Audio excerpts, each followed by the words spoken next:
El estructuralismo es un enfoque de las ciencias sociales que postula que los objetos de estudio deben ser analizados en base a los elementos que lo estructuran y las relaciones que existen entre ellos.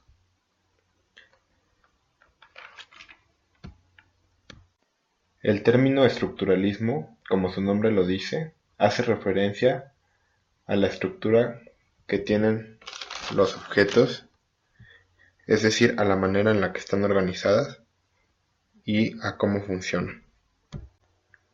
Se considera que el estructuralismo surgió y se consolidó durante el siglo XX con la obra del lingüista suizo Ferdinand de Saussure. En su obra Curso de Lingüística General postula analizar la lengua en base a cómo está organizada, es decir, en base a estructuras y reglas lógicas. En su Curso de Lingüística General, Saussure postula que la comunicación humana se da en 3 niveles. El primero de ellos, el lenguaje, que está conformado por signos que a su vez están conformados por 2 elementos. El primero, significante, que es el sonido o palabra, y el significado, que es la imagen mental del objeto al que hacemos referencia.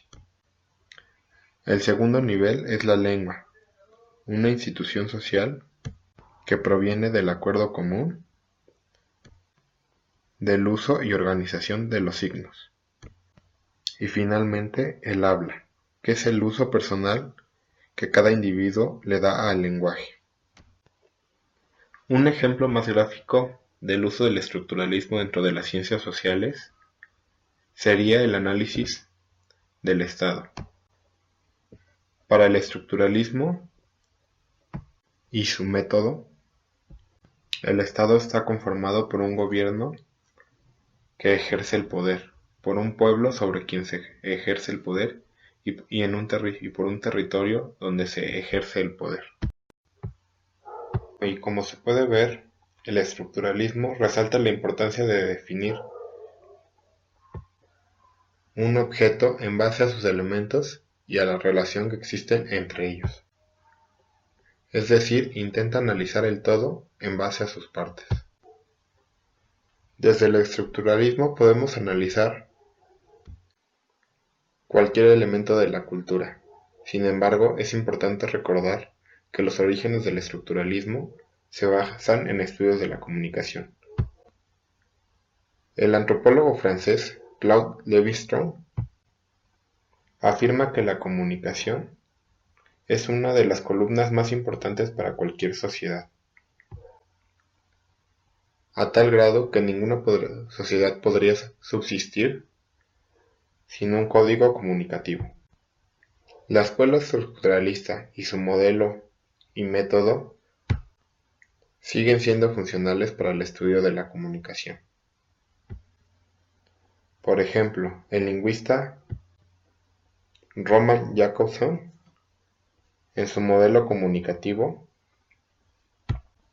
desglosa la estructura de la comunicación en emisor, mensaje, receptor, canal, código y contexto en el que se desarrolla la interacción.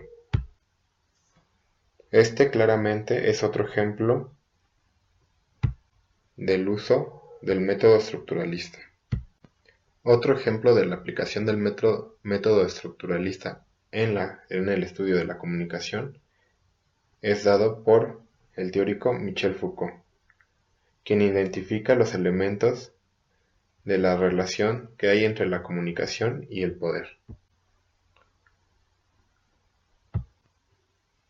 Resumiendo, cualquier objeto de la cultura puede ser estudiado a través del método estructuralista,